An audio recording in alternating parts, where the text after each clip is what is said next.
¿Qué tal? Saludos, bienvenidos a Enclave. Es mujer, madre y pese a su juventud ocupa un cargo de gran responsabilidad en el Ejecutivo extremeño. Es tenaz, leal y tiene una gran capacidad de trabajo. Actualmente puede que esté siendo testigo de los tiempos más difíciles para hacer política y poder mejorar las cosas.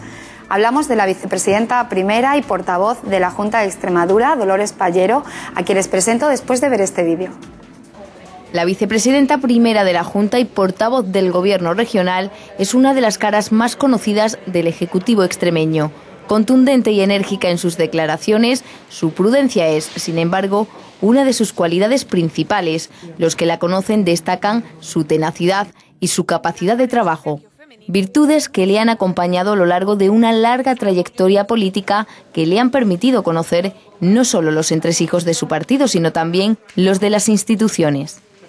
Diputada en la Asamblea desde 1995, fue también diputada provincial, teniente de alcalde de su pueblo, Arroyo de la Luz, portavoz de la Ejecutiva Regional del Partido Socialista de Extremadura y la primera mujer que ha presidido un Consejo de Gobierno de la Junta.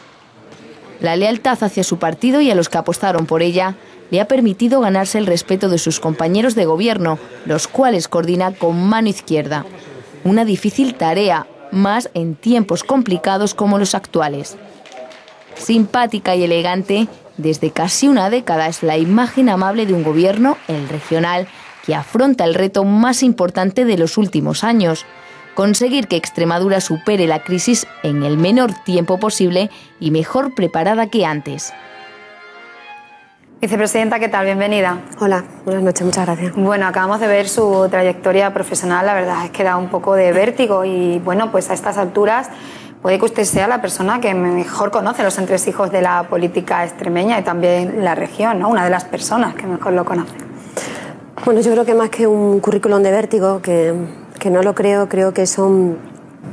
Al final es consecuencia, digamos, de muchas circunstancias que nos ocurren a todos en nuestra vida personal, en la profesional y en la política también. Es decir, al final uno ni lo espera ni tampoco lo desea en muchos casos, no necesariamente, y sin embargo las cosas ocurren, como digo, por muchas circunstancias. Creo que también es consecuencia, aunque no la única, de muchos años de militancia en el Partido Socialista. Yo empecé en la Juventud de Socialistas con 16 años, hoy tengo 37 y por tanto esa también es una consecuencia, digo, no la única, porque hay muchos compañeros del partido que llevan muchos años militando en el partido con las mismas posibilidades, igualmente merecidos, y sin embargo no van a tener la posibilidad de tener un cargo o una responsabilidad orgánica institucional. Creo que un punto de inflexión importante en este recorrido, en este camino que comentaban, es la entrada a la Ejecutiva Regional de la mano de Juan Carlos Rodríguez Ibarra. Para mí, créame, es una de las cosas, entrar en la Ejecutiva Regional con Juan Carlos Rodríguez Ibarra, de las cosas más importantes que me habían ocurrido en la vida, y además lo sigo pensando. De manera que estar allí por primera vez pues era para mí muy importante. Bien, le voy a comentar una cuestión que es así de cierta, pero que es muy significativa, casi una anécdota. Yo he crecido con pegatinas de Juan Carlos Rodríguez Ibarra en la nevera de mi casa. No sé si en las campañas del 83, en la del 87, pero mi madre tenía las pegatinas de Juan Carlos Rodríguez Ibarra en la nevera de mi casa, y eso significa de alguna manera que Juan Carlos Rodríguez Ibarra representó para una generación de extremeños, nuestros padres, una generación tremendamente importante y en muchos casos silenciosa y anónima, representaba la esperanza que ellos que depositaban en sus hijos y que ellos ni tan siquiera soñaron, ni tan siquiera rozaron en muchas ocasiones, pero que por primera vez sus hijos podían ir a la universidad. Teníamos la capacidad de poder mirar a los demás enfrente, a la misma altura, y sobre todo con un sentimiento de orgullo y de pertenencia que en muchos años a lo largo de la historia le estuvo negado a Extremadura y a muchos extremeños. Si quiere también, de alguna manera, soy la consecuencia también de ese periodo autonómico y sus efectos. Bien, ¿y cómo compagina su vida profesional, política, con su vida personal? Porque tiene usted fama de ser muy madrugadora y de apurar todas las horas del día trabajando dentro y fuera de su despacho. Bueno, tengo fama de ser muy madrugadora, y es verdad que madrugo muchísimo, y tengo fama de lo contrario, es decir, que a las 11 de la noche ya no soy nadie, y más teniendo un niño de 2 años y medio. ¿Cómo lo hago? Con dificultad, lógicamente. Si dijera que es fácil estaría mintiendo. Y me pueden entender todas las madres que me están viendo. Es tremendamente complicado para las mujeres que trabajan dentro de casa, y desde luego para las que trabajamos dentro y fuera, pues es doblemente complicado. ¿Cómo lo hago? pues bueno, tengo la suerte de tener un compañero de viaje magnífico y un padrazo, además con una tremenda vocación, que le dedica muchas horas del día a nuestro hijo, todas aquellas que yo lamentablemente en muchas ocasiones no puedo dedicarle. Y luego pues tengo otra, que es la que tenemos casi todas, son las madres, nuestras madres. Mi madre es una madre de esas de las de siempre, que se dedican posiblemente excesivamente a los hijos y bueno, pues lógicamente las abuelas. ¿Qué haríamos sin las abuelas? Yo creo que deberíamos casi proponer celebrar un Día Internacional de Reconocimiento de las abuelas en este país, porque el día que las abuelas se pongan en huelga, realmente este país se paraliza. Dicho esto, bueno, el no poder ver a tu hijo cada vez que quieres, realmente a eso uno nunca se acostumbra. Hablaba usted de su madre, de la abuela de su hijo, que vive en Arroyo de la Luz, su localidad natal, donde fue teniente de alcalde y con quien pueblo con el que mantiene una relación prácticamente pues casi a diaria, ¿no? ¿Le da el hecho de ser de pueblo y de vivir prácticamente en un pueblo una sensibilidad especial hacia los problemas de la gente, hacia la vida cotidiana? Yo me siento muy orgullosa de ser de pueblo, desde luego. Yo creo que sí, que en los pueblos se vive y se siente de otra manera. Si pusiéramos un ejemplo, muchas veces vemos en los medios de comunicación noticias de personas mayores que fallecen y solo 7 días después se enteran los vecinos que ha fallecido. En un pueblo eso es impensable. En un pueblo, si una persona mayor vive al lado de tu casa y por la mañana no sale como es habitual, por la tarde se le llama a la puerta para ver si le ha pasado algo. Eso es así. Es decir, en los pueblos hay una red social, una cobertura social que no se da indudablemente en las ciudades.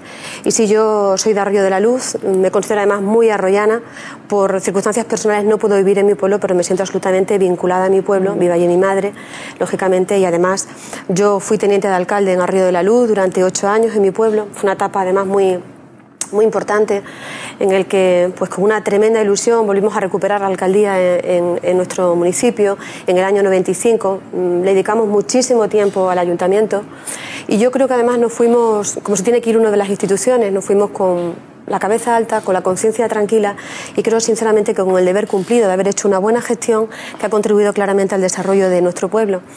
Ahora hay otros compañeros que tienen esa labor, están haciendo una magnífica labor, pero también con una enorme dificultad. Mi pueblo es un pueblo, y creo que no me equivoco si digo que es de los municipios de toda España que tiene más números de encofradores por kilómetro cuadrado. Es decir, eso quiere decir que en estos momentos la crisis le está azotando con mayor virulencia, ¿no? Y ese es un tema que a mí como arroyana me preocupa mucho. Pero en fin, si hemos salido de otras y muy grandes, y además Arroyo es un pueblo que siempre no le ha dolido buscarse la vida afuera, si hemos salido de muchas de estas, también vamos a salir seguro. Hace 3 años, el presidente de la Junta de Extremadura, Guillermo Fernández Vara, la nombraba vicepresidenta primera de su gobierno. ¿Se imaginaba entonces que sería una legislatura tan complicada? Bueno, no lo imaginábamos ni nosotros y yo creo que nadie en este planeta, porque si algo hemos aprendido en esta crisis es que, en primer lugar, que es la primera crisis de carácter global, que no es la única, efectivamente, pero que parece ser no hay mandatario que esté vivo que haya regido una crisis como esta. Dicho esto, es verdad, y lo hemos dicho en muchas ocasiones, Extremadura ha tenido situaciones de crisis muy complicadas. En el año 83, 86, Extremadura tenía hasta un 27% de paro. Y era una Extremadura muy diferente. No era una Extremadura preparada, con unos índices de analfabetismo muy grandes o superiores con respecto a la media nacional. Era una Extremadura que no tenía infraestructura empresarial, ni industrial, ni bancaria. Por lo tanto, teníamos muchas dificultades y salimos de esa. Lo digo porque insisto mucho en el mensaje optimista. ¿Qué hicimos en esta legislatura? Bueno, pues conformar un programa electoral que era ambicioso y que para nosotros era real. Para nosotros era real que pudiéramos crear 60.000 empleos porque veníamos de una legislatura creando 50.000 y era real crear los 60.000 empleos porque veníamos creciendo en los últimos años por encima de la media. Pero la crisis nos ha azotado, lógicamente, a todos, a nivel mundial y, por supuesto, también a Extremadura. Y lo que estamos haciendo en estos momentos desde el Gobierno pues es no cambiar nuestros objetivos, pero necesariamente tenemos que cambiar nuestras prioridades. ¿Qué estamos haciendo? Pues poniendo en marcha cientos de medidas que permitan a aquellos sectores que en estos momentos aquellos ciudadanos conservan su empleo, pero pueden tener algún riesgo de perderlo, propiciar medidas que puedan favorecer el mantenerlo. Lógicamente, poner en marcha medidas para aquellos ciudadanos que hayan perdido su empleo, medidas de carácter coyuntural, como puede ser el Plan de Empleo Local, el Plan E, que ha permitido que sectores tan azotados y vulnerables como el sector de la construcción, familias, aunque sea temporalmente, puedan mantener su empleo. Y por último, hemos diseñado lo que entendemos es el Pacto Político de Reformas por Extremadura, único en el conjunto nacional, que no es un instrumento para solucionar la crisis en sí, sino que es un instrumento para diseñar cuáles deben ser los pilares del futuro crecimiento de Extremadura, cuáles deben ser los cambios estructurales que nuestro modelo productivo necesita de cara al futuro. No, en cualquier caso, pues una legislatura difícil que está impidiendo que el presidente de la Junta pueda desarrollar muchas de sus promesas electorales, ¿no? Y lejos de eso, incluso pues se ve obligado, como pudimos ver y conocer la semana pasada, a tomar medidas que de principio no son muy populares, como la subida de impuestos y de las que rehúye cualquier dirigente político, ¿no? Yo añadiría incluso más que en estos momentos rehúye cualquier, si me permite, irresponsable político. Porque esa es la diferencia. Aquellos que desde la responsabilidad están pensando en gobernar esta crisis y en gestionar esta crisis para el futuro de este país y para el futuro de los extremeños, que es de lo que se está aquí hablando y de lo que está en juego el futuro de este país y de esta región, y aquellos que desde la irresponsabilidad política están pensando y tienen la cabeza en los votos. De manera que evidentemente había que tomar medidas, algunas como las subidas de impuestos, porque esto es muy sencillo, es decir, los recursos de la Junta de Extremadura han descendido considerablemente durante este periodo de crisis, fruto de que hay menos ingresos del Estado y menor capacidad recaudatoria por parte de la Hacienda Autonómica. ¿Qué se puede hacer ante esta situación? Pues o recortar gastos o aumentar ingresos. Recortar gastos es muy complicado en una región como esta porque además lo creemos por principio y también por compromiso ideológico. ¿Por qué no podemos recortar gastos? Porque el presupuesto de la Junta, el 80% del presupuesto de la Junta se destina a educación y a sanidad, luego por tanto y a dependencia, con lo cual el otro 20% restante es muy difícil ahorrar por ahí. Dice el Partido Popular, recorten en gastos corrientes. Mire, gastos corrientes también la comida que se le da a las personas mayores en las residencias de ancianos. Gasto corriente es el que se emplea también en dar la comida a los niños en los comedores escolares. Eso también es gasto corriente. La otra solución es aumentar los ingresos. ¿Y cómo se aumentan? Pues subiendo los impuestos. Nosotros lo tenemos muy claro. Tienen que pagar, cada uno paga en función de lo que tiene y recibe en función de lo que necesita. Y para nosotros hay una apuesta fundamental que es incuestionable en este momento y es seguir manteniendo la calidad y la prestación en los servicios públicos esenciales como son la sanidad y como son la educación. Eso en Extremadura. En otros sitios no ocurre. En la Comunidad de Madrid un 40% de la sanidad está privatizada. La gente recurre a la sanidad privada. Y sin embargo nosotros consideramos por compromiso y por principio ideológico también el hecho de que el día que los ciudadanos se desafecten de los servicios públicos, entonces correremos el enorme riesgo de tener una sanidad para ricos y una sanidad para pobres. Y desde luego en Extremadura no estamos en esa disyuntiva, ni mucho menos, porque nosotros seguimos apostando por una sanidad y por unos principios básicos de absoluta calidad. Y vamos a medidas concretas de las anunciadas la semana pasada por el presidente en el debate de política regional. Por ejemplo, al cheque bebé, que ha sido una medida bien acogida, pese a que la cuantía ha disminuido, pero se aplica ya desde el primer hijo. ¿Puede concretarnos un poquito? Porque en la calle es verdad que hay muchas madres que estos días se preguntan pues desde cuándo se va a aplicar, durante cuánto tiempo, durante cuántos años o meses se va a aplicar, y si va a ser pues desde el primer momento se va a hacer pago de esa cuantía. ¿Cómo será? Bueno, el cheque bebé, que adoptó su nombre de la medida que adoptó el Gobierno de España, era una medida que nosotros llevamos en el programa electoral y que pretendía fundamentalmente eso, conciliar la vida laboral y familiar de los hombres y mujeres en Extremadura. En un principio la hicimos universal porque esta medida se consideraba, digamos, como un ingreso de los beneficiarios o de los perceptores de la ayuda y por tanto tributaban el IRPF, con lo cual al final el ciudadano terminaba perjudicado de alguna manera por la percepción de esta ayuda, ¿no? En estos momentos no va a ser, ya no hay ese problema, pero ante la situación de crisis, lógicamente tenemos, como digo, no renunciamos al objetivo de conciliar la vida familiar y laboral, pero sí tenemos que cambiar las prioridades. Y en estos momentos para nosotros es una prioridad la conciliación de la vida familiar y laboral, pero tenemos que hacerlo ayudar a aquellos que más, digamos, menos recursos tienen y más lo necesitan, por tanto, ¿no? Mayores dificultades tienen para hacerlo. La medida se va a financiar desde el primer hijo como novedad, van a ser 600 euros el primer año, 600 euros el segundo año, y otra novedad también importante es que a partir del segundo año la Junta de Extremadura se compromete a que todos esos niños van a tener una plaza de educación infantil.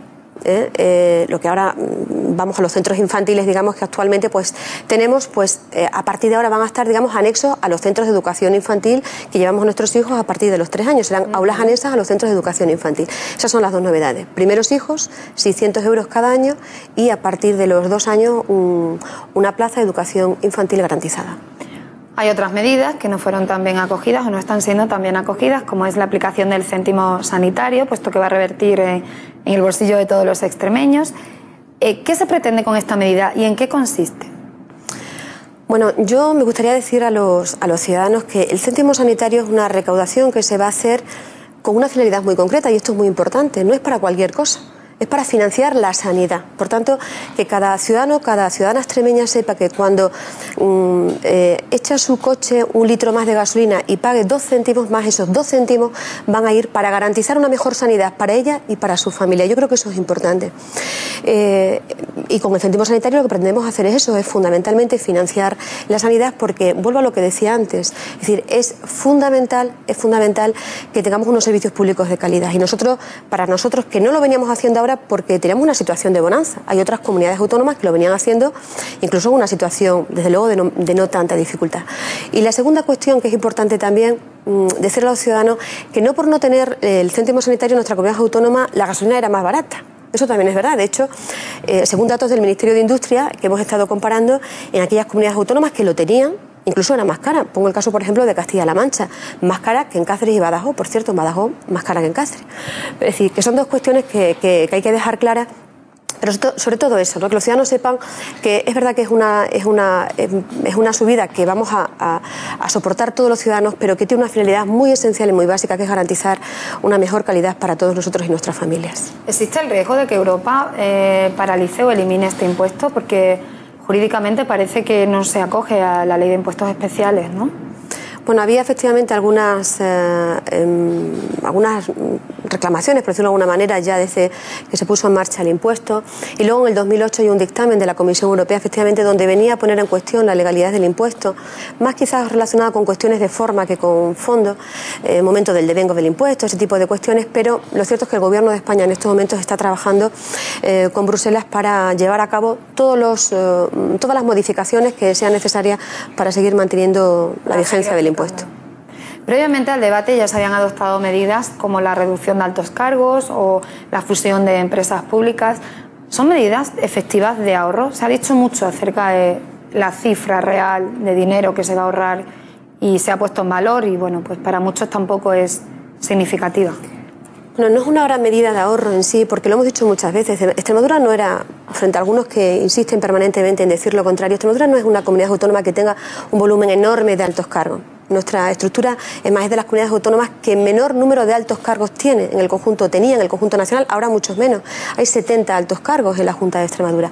Por tanto, es una medida evidentemente que acompaña al esfuerzo, que pretende acompañar al esfuerzo que están haciendo las empresas y los ciudadanos en este país y en esta región fundamentalmente. Junto con las medidas de ingresos, en este caso, que ha puesto en marcha el Gobierno, que pretendemos poner en marcha, que el presidente anunció en el debate de política regional, que estimamos alrededor de 35 millones de euros, junto con estas medidas, como le digo, en el que se han eliminado 8 altos cargos, 16 jefes de servicio, eventuales, fusión de las empresas públicas. Mire, si elimináramos toda la Junta de Extremadura con todos los altos cargos y todos nos fuésemos, pues no habría ni para un kilómetro de autovía, que es lo que muchas veces ha dicho el presidente de la Junta. Pero en fin, eso forma parte de la demagogia. Parte de la responsabilidad es, lógicamente, acompañar a los ciudadanos en ese esfuerzo que están haciendo, y que estimamos nosotros en este ejercicio presupuestario que será necesario al menos una disminución del 5% de lo que tenemos actualmente y no menos de 280 millones de euros, con lo cual todo el esfuerzo que hagamos por parte de todos es bienvenido. ¿Cree que el próximo otoño se podría llevar a cabo una reducción de las consejerías como otras comunidades, pese a que el presidente de la Junta reitera su mensaje de que no va a tocar el equipo de gobierno? Pero es cierto que las circunstancias van haciendo también que se tomen medidas que no pensaban tomarse, ¿no? Bueno, el presidente ha anunciado siempre que cuando hizo su equipo de gobierno, ya hizo un equipo de gobierno más reducido que comparativamente con otras comunidades autónomas. Pero dicho esto, yo voy a respetar absolutamente, porque esta es una competencia que tienen los presidentes y todos, y por tanto a él le corresponde, y máximo respeto a la decisión que pueda tomar en el momento que lo estime oportuno. Yo, si le sirve de algo, siempre he creído que en política hay que tener, mire usted, los pies en el suelo, la cabeza encima de los hombros y la maleta hecha. No obstante, vicepresidenta, todas estas medidas no están consiguiendo frenar los índices de desempleo, ¿no?, que ya son alarmantes y que casi duplican los de hace 3 años, ¿no? ¿Cómo van a frenar esta sangría? Es una legislatura muy difícil, porque efectivamente, pero en esta y en todas, créame que el tema del desempleo es el tema más duro es el tema más duro. Siempre es así, siempre ha sido así y sigue siendo así, y ahora evidentemente con una mayor crueldad, ¿no? Mire, yo decía antes que quiero romper una lanza también a favor del optimismo, porque evidentemente no lo ha parado porque es una crisis tremenda, pero sí es verdad que determinadas medidas han contenido esta avalancha de desempleo que no se ha visto de la misma manera en Extremadura que en el conjunto nacional. Yo tengo que decir que Extremadura es la tercera comunidad autónoma que menos porcentaje de desempleo ha generado o empleo ha destruido. Es la comunidad autónoma que en estos momentos tiene la mitad de desempleo en porcentaje de carácter interanual, algo así como el 6,8 frente al 12 de media en el conjunto nacional. Yo ahora acababa antes de ver un teletipo donde, por ejemplo, el número de viviendas había aumentado, las viviendas que se venden aumentan un 16%, el número de autónomos se sigue creando empleos, es decir, hay mucha gente que todos los días se levanta, que hace Extremadura, que pone esto en pie, y a esa gente también hay que darles un mensaje de esperanza, porque para eso estamos trabajando nosotros, para acompañar fundamentalmente a toda esa gente que día a día hacen también Extremadura. Es decir, evidentemente es una sangría lo del desempleo, pero también hay que reconocer que Extremadura en estos momentos tiene mejores condiciones y son datos objetivos, y que las medidas que hemos puesto en marcha pues palían lógicamente la pérdida de empleo, y en muchos casos también aminora, por supuesto, el desempleo de sectores, como decía antes, tan importantes como la construcción, con medidas que algunos han criticado mucho porque se hace con recursos públicos y dicen que es pan para hoy y hambre para mañana, pero mire usted, hay determinados sectores como el sector de la construcción que hay que en estos momentos también intervenir para que al menos tengan aminorar los efectos de una crisis que es muy dura y que, vuelvo a insistir, yo creo que si de muchas hemos salido en estos momentos con el empuje y el arrojo de esta región, pues también vamos a salir. Si Extremadura ha sabido superar hasta su propio destino, el que tenía predestinado, ¿cómo lo vamos a hacer ahora? Antes hablamos de una posible reducción de las consejerías, una de las reivindicaciones de la oposición, del Partido Popular aquí en la región, entre otras muchas. ¿Es difícil replicar a la oposición en estos tiempos? No, yo no creo que sea difícil. Mire, no creo que sea difícil. Es más, es tal el grado, en muchos casos, créame, de demagogia y de incoherencia a la que vemos día a día, que no me resulta difícil en absoluto. Yo lo diré una vez y las veces que haga falta. Yo no estoy de acuerdo con las medidas que ha puesto en marcha el Gobierno de España, José Luis Rodríguez Zapatero. A mí no me gustan las medidas, no me gustan, pero ni a mí, ni a mi partido, ni al presidente de la Junta, ni al Gobierno, ni a José Luis Rodríguez Zapatero. Tampoco le gustan a José Luis Rodríguez Zapatero, ¿cómo no? Sobre todo porque estamos hablando de un partido que tiene en su mochila haber puesto encima de la mesa el mayor número de conquistas sociales de la historia de la democracia. ¿Cómo le va a gustar al presidente del Gobierno poner en marcha este tipo de medidas? Pero este partido, el mío, es también el que ha hecho posible que en momentos de bonanza, aquellos que más dificultades tenían, como pueden ser aquellos ciudadanos que tenían pensiones mínimas, se han visto aumentadas en un 44%, es decir, y como eso otras muchas cosas. Por tanto, yo, por encima de todo, soy socialista y por encima de todo creo en un partido que ha demostrado sobradamente que este país tenía capacidad de hacer una mayor redistribución y lo ha hecho. Por tanto, no es difícil. Es verdad que vemos mucha incoherencia en el camino, pero créanme que no me resulta difícil. En cualquier caso, queda un año electoral duro por delante. Ya en algunas ciudades se están llevando a cabo movimientos de este tipo. ¿Cómo se afronta desde las filas socialistas este año?